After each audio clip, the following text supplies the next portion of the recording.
Preview. Pada tahun 1995 di Berlin, Michael Berg, seorang pengacara yang diperankan oleh Ralph Fiennes, dari balik jendela rumahnya melihat sebuah kereta tram lewat dan itu kemudian membawanya menerawang ke tahun 1958. Masa itu merupakan pasca pemerintahan Nazi dalam Perang Dunia Kedua. Negara Jerman Barat sedang mencoba bangkit. Dalam cerita kilas balik, sebagai seorang bocah 15 tahun, Michael saat itu sedang berada dalam sebuah tram dan ia merasa mual. Ia pun kemudian turun di sebuah jalanan.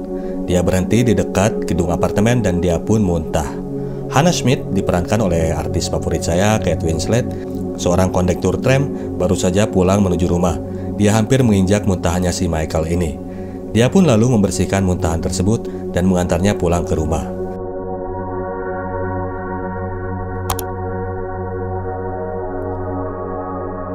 Setelah diperiksa oleh dokter, Michael didiagnosis menderita penyakit semacam demam berdarah dan harus dirawat selama beberapa bulan. Setelah menjalani karantina di rumah selama 3 bulan, Michael sembuh dan dia langsung mengunjungi Hannah dengan membawa bunga untuk menyatakan rasa terima kasihnya karena pernah diantar pulang tempo hari. Hannah awalnya menanggapi secara biasa kedatangan Michael ini, tapi kemudian dia mulai agak tertarik ketika Michael bilang bahwa ia senang membaca. Pada momen itu, secara tidak sengaja, Michael telah melihat Hannah sedang ganti baju dan wanita itu memergokinya. Karena kaget, Michael pun kabur dari tempat itu. Besoknya, Michael kembali lagi menuju tempat Hannah dan Hannah meminta dibantu dibawakan batu bara untuk bahan bakar di rumahnya. Terlihat kotor karena debu batu bara, Hannah kemudian menyuruh Michael untuk mandi dan ia pun menyiapkan keperluan di bathtubnya. Meskipun agak canggung, Michael pun kemudian mulai turun ke bathtub dan ketika Hannah hendak memberinya handuk, ternyata ia datang ke bathtub tersebut dengan tanpa busana. Dan mereka pun kemudian melakukannya. You know lah guys. Mulai dari saat itu, affair mereka terus berlanjut. Sehabis pulang sekolah, Michael selalu menyempatkan mampir ke tempatnya Hannah dan mereka pun bercinta. Hannah mengajari juniornya ini teknik wik-wik yang baik dan benar. Sampai suatu saat, Hannah memberi syarat mereka akan ngelakuin setelah Michael selesai membacakan cerita untuknya. Dimulailah ritual tersebut.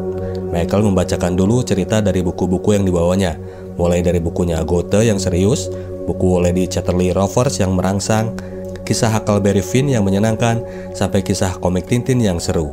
Untuk kemudian, Hannah akan memberi Michael pengalaman untuk menjadi lelaki dewasa.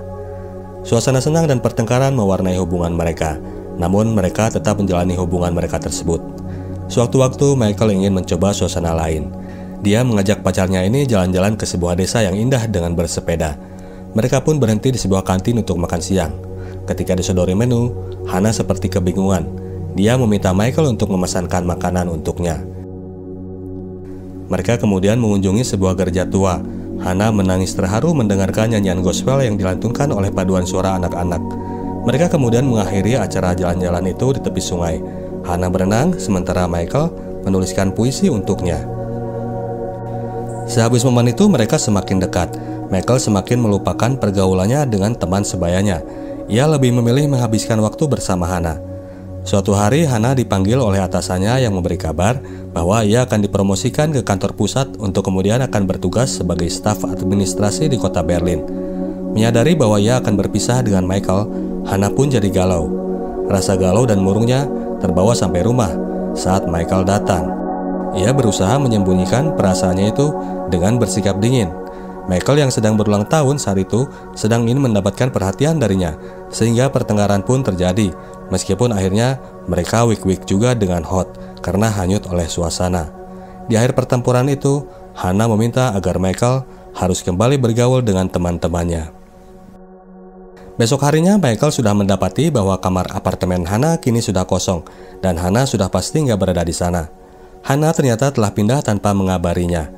Sedih mengenang kepergian wanita pertama yang telah mengisi relung hatinya, Michael berbaring di atas ranjang yang selama ini di tempat itu sering ia habiskan waktu membaca dan bercinta dengan wanita cantik yang umurnya sudah lebih dewasa itu. Selepas momen tersebut, Michael pun jadi penyendiri dan kepribadiannya menjadi tertutup. Waktu loncat ke tahun 1966. Saat itu Michael sudah menjadi mahasiswa sekolah hukum di Universitas Heidelberg. Sebagai bagian dari seminar khusus, Profesor Cole, mentor mereka ini mengajak para siswanya untuk menyaksikan persidangan terhadap beberapa wanita yang dituduh membiarkan 300 wanita Yahudi mati di sebuah gereja yang terbakar ketika mereka menjadi penjaga SS Nazi pada tahun 1944. Memasuki ruang persidangan, Michael tertegun melihat bahwa Hannah ternyata adalah salah satu dari 6 terdakwa itu. Bukti kunci dalam persidangan adalah kesaksian dari Ilana Meter, seorang penulis buku memoir yang menceritakan bagaimana dia dan ibunya yang juga bersaksi selamat dari kejadian itu. Kamp konsentrasi yang dijaga oleh Hannah dan rekannya selalu kedatangan pendatang baru. Karena tempat yang terbatas, maka mereka memilih tahanan masing-masing yang akan dikeluarkan dari kamp tersebut. Hal itu ada dalam buku prosedur penjagaan yang diberikan kepada masing-masing penjaga. Tidak seperti penjaga lain yang menyangkal, Hannah secara terang-terangan mengakui bahwa dia memang telah memilih orang yang hendak dipindahkannya itu. Sepertinya dia tidak menyadari bahwa dari buku prosedur yang diberikan kepadanya, orang yang dipilih untuk keluar itu kemudian akan dibunuh di kamp konsentrasi Auschwitz. Dari kesaksian Ilana juga diketahui bahwa Hannah setiap malam selalu meminta wanita dari camp untuk membacakan buku di malam hari. Biasanya Hannah akan memilih gadis-gadis yang muda dan yang kondisinya lemah. Besoknya Hannah akan mengeluarkan orang yang tadi malam membacakan buku untuknya untuk keluar dari camp tersebut. Semua hadirin di persidangan tercengang mendengar keterangan itu, yang memberi kesan bahwa Hannah ini sangat kejam dan berdarah dingin. Dia membuang begitu saja orang yang telah berbuat banyak untuknya untuk dikirim ke kamp pemusnahan. Mendengar semua kesaksian terhadap Hannah, Michael mengunjungi bekas kamp tahanan wanita tersebut, mencoba untuk mengerti apa yang telah terjadi dan mengapa Hannah, wanita yang berada di dalam relung hatinya yang paling dalam, yang ia kenal sebagai wanita yang baik, bisa melakukan perbuatan yang biadab itu. Sidang berikutnya mengetengahkan kesaksian dari ibunya Ilana tentang malam terjadinya kebakaran di gereja dekat kamp konsentrasi tersebut. Suatu hari para tahanan wanita itu disuruh untuk melakukan long march ke sebuah desa, dan karena hari sudah gelap, mereka pun beristirahat di sebuah gereja. Malamnya sebuah serangan dari sekutu datang sehingga menyebabkan kebakaran terhadap gereja itu. Atap gereja tersebut habis dilalap api. Alih-alih membukakan pintu gereja tersebut untuk membiarkan para tahanan keluar menyelamatkan diri, para penjaga membiarkan pintu gereja itu terkunci sehingga menyebabkan 300 orang wanita tersebut yang terjebak di dalam gereja itu mati terlalap api. Michael terkesiap mendengarkan fakta itu. Hannah sebagai terdakwa yang sedang dihadapkan pada pertanyaan jaksa membela dirinya bahwa tugas mereka untuk menjaga tahanan dan tidak membiarkan mereka kabur begitu saja karena dikhawatirkan akan terjadi chaos. Dia juga membela dirinya karena keputusan untuk tetap mengunci gereja tersebut atas urung rembuk beserta 5 penjaga lain rekannya sesama penjaga. Namun ternyata kelima penjaga rekannya itu tidak setuju dengannya. Mereka menuduh Hannah yang membuat keputusan karena menurut mereka Hannah ini adalah ketua dari para penjaga itu. Hannah menyanggah pernyataan temannya bahwa di antara mereka tidak ada ketua. Mereka sesama penjaga sama derajatnya. Rekannya kemudian menandaskan bahwa Hannah lah yang menulis laporan tentang kejadian tersebut karena memang itu tugas dari ketua. Jadi sudah bisa dipastikan bahwa dialah ketua penjaga di antara mereka. Jaksa kemudian menghadirkan bukti surat laporan yang telah ditandatangani mengenai kejadian itu dan kemudian meminta bukti tanda tangan dan tulisan Hannah untuk membuktikan kalau memang dia tidak menulis laporan tersebut. Hannah kemudian disodori bolpoin dan kertas kosong untuk memberikan contoh tulisannya. Disodorkan tantangan tersebut, Hannah malah terdiam dan terlihat gugup. Michael kemudian terfikirkan momen-momen ke belakang, di mana Hannah ini selalu minta dibacakan buku untuknya, menolak untuk membaca buku rencana perjalanan bersepeda mereka, meminta dipesankan makanan saat disodori menu. Michael kemudian baru ngeh bahwa rahasia terbesar Hannah selama ini ternyata dia ini adalah seorang tuna aksara. Momen itu di persidangan, Hannah masih tetap mematung di depan kertas dan pensil yang diberikan kepadanya. Pada akhirnya dia pun membuat keputusan dan berbicara. Hannah mengakui bahwa dia adalah ketua penjaga dan mengakui bahwa dia bertanggung jawab atas kematian 300 orang wanita pada kebakaran itu. Daripada mengakui kekurangannya, Hannah berkeputusan untuk tetap menjaga martabatnya dan lebih memilih menghadapi ancaman kurungan seumur hidup dan mungkin dakwaan lain yang lebih berat atas konsekuensi dari kejadian itu. Semua yang terjadi di kamp konsentrasi tersebut, semua yang telah dilakukannya adalah karena kekurangannya yang tidak mengenal baca dan tulis. Michael kemudian mengkonsultasikan hal tersebut kepada profesornya, bahwa ia mengetahui sebuah informasi mengenai salah seorang terdakwa yang menurutnya informasi ini akan bisa meringankan hukuman dari terdakwa tersebut. Profesor Coyle menyarankan agar Michael berbicara dengan terdakwa itu, karena meskipun fakta tersebut ada, namun apabila terdakwa lebih memilih untuk mengakui semuanya, maka fakta tersebut pada akhirnya akan tidak berarti apa-apa. Michael kemudian berangkat menuju tahanan dan berusaha untuk menemui Hannah. Dia saat itu sudah ada dalam daftar antri kunjungan dan Hannah pun sudah dipanggil ke ruangan tamu. Michael pun bersama para tamu lain kemudian berjalan untuk mendatangi ruangan tunggu tersebut. Namun di perjalanan Michael urung untuk terus lanjut. Ia nggak sanggup untuk menemui Hannah yang mana akan membuka lagi luka yang telah lama ia kubur dalam-dalam. Pulang ke mes di kampusnya, Michael berusaha melupakan rasa pedihnya dengan mendekati salah seorang mahasiswi yang selama ini tertarik kepadanya. Ia berusaha melupakan sedihnya itu dengan mencoba bersenang-senang, menggauli mahasiswi itu saat itu juga. Aksi itu ternyata tetap tidak bisa mengisi lubang dalam hatinya. Dia masih tetap merasa kosong dan hampa. Hari itu adalah hari dibacakannya putusan atas hasil persidangan tersebut. Michael dan Hannah mempersiapkan dirinya masing-masing untuk hadir menuju ruang persidangan. Hannah sebagai terdakwa dan Michael sebagai satu-satunya pengunjung yang bersimpati kepadanya. Stigma publik saat itu sudah begitu menghakimi Hannah bahwa dialah monster yang bertanggung jawab atas kematian 300 orang wanita yang tidak berdosa. Begitu memasuki ruangan, dia pun diteriaki oleh para pengunjung ruangan persidangan. Hukuman pun dibacakan. Kelima penjaga lain selain Hannah mendapat hukuman 4 tahun penjara. Sementara itu Hannah yang dianggap sebagai orang yang paling bertanggung jawab dari kejadian itu dihukum kurungan seumur hidup. Michael tidak kuasa menahan derai air matanya. 10 tahun kemudian di tahun 1976, Michael sudah memiliki anak berumur 5 tahun. Mereka melakukan perjalanan ke kampung halamannya di Neustadt. Itu adalah kali pertamanya dia kembali ke rumahnya selama 10 tahun ini. Saat ayahnya meninggal pun dia tidak datang untuk menengok. Dia mengakui bahwa berat baginya untuk bisa kembali ke kotanya, tanpa memberikan alasan sebenarnya kepada ibunya yang masih meninggali rumah mereka. Dia kemudian memeriksa kamar lamanya dan menemukan buku-buku yang dulu sering ia bacakan kepada Hannah. Seketika ia jadi teringat sama wanita yang membawanya ke ranah kedewasaan itu. Michael merekam bacaan buku-buku itu dan mengirim semua tape beserta kaset playernya ke penjara Hannah, dan Hannah sangat tergetar menerima bingkisan-bingkisan tersebut. Sebelumnya tidak pernah ada yang mengirimkan sesuatu kepadanya, bahkan satu surat pun, karena ia telah hidup sebatang kara sejak lama. Hannah memutar tape-tape itu dan lorong waktu kembali mundur menuju tahun 50-an di Neustadt. Momen-momen Michael selalu membacakan cerita kepadanya.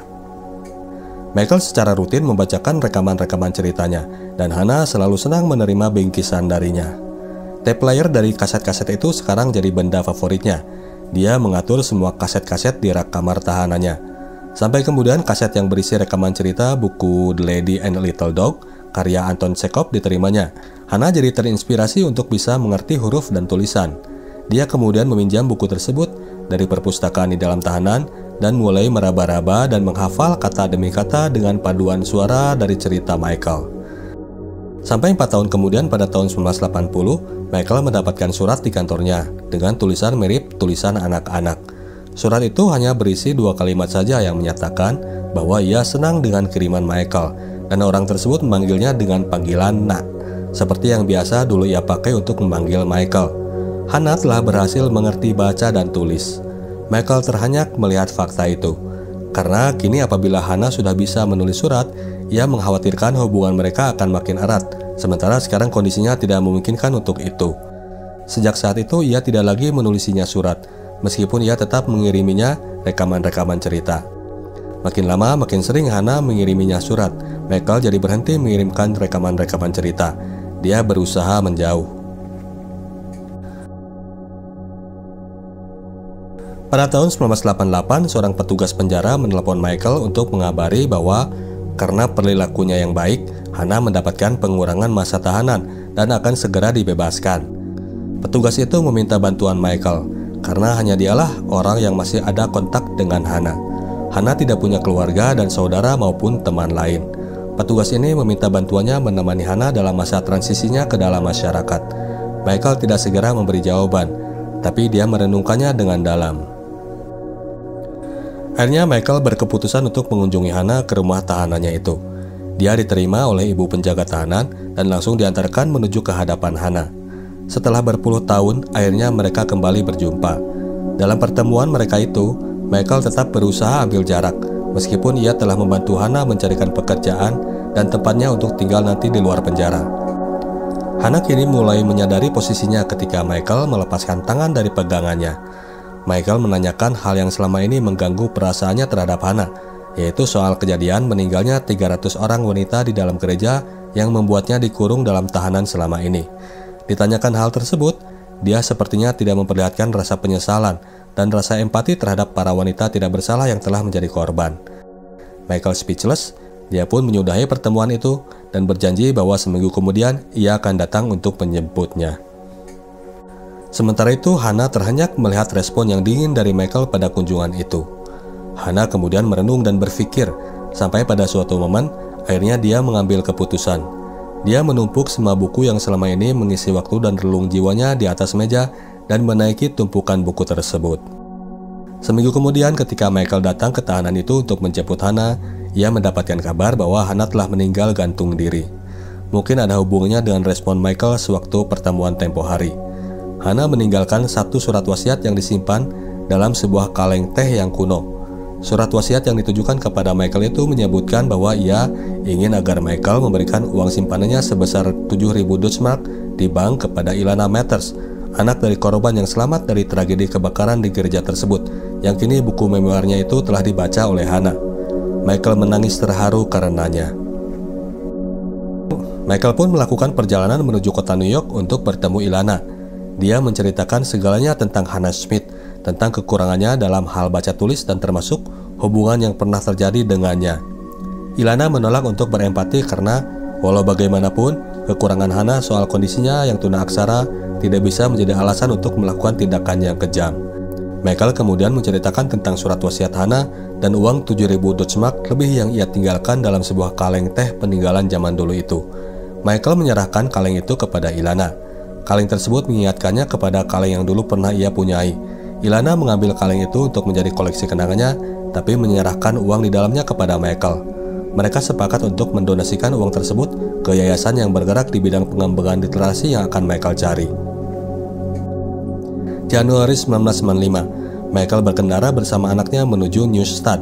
Dia mengajak anaknya untuk mengunjungi makam Hana yang ia kuburkan di gereja tempat mereka pernah menghabiskan waktu bermain sepeda dulu. Tempat yang pernah membuat Hana teringat akan Tuhannya, mendengar para anak kecil di gereja tersebut menyanyikan lagu gospel. Dari situ Michael menceritakan kisah perjalanannya dengan wanita yang belum pernah dikenal anaknya itu kepadanya. Demikianlah bro dan sis, kisah romansa beda usia dan beda dunia yang tragis ini. Mudah-mudahan tidak jadi merusak suasana senang kalian. Sorry nih kalau suara naratornya agak serak-serak gini. Cuaca dingin terus, rentan juga kena flu dan pilek. Kita cabut dulu. Ciao.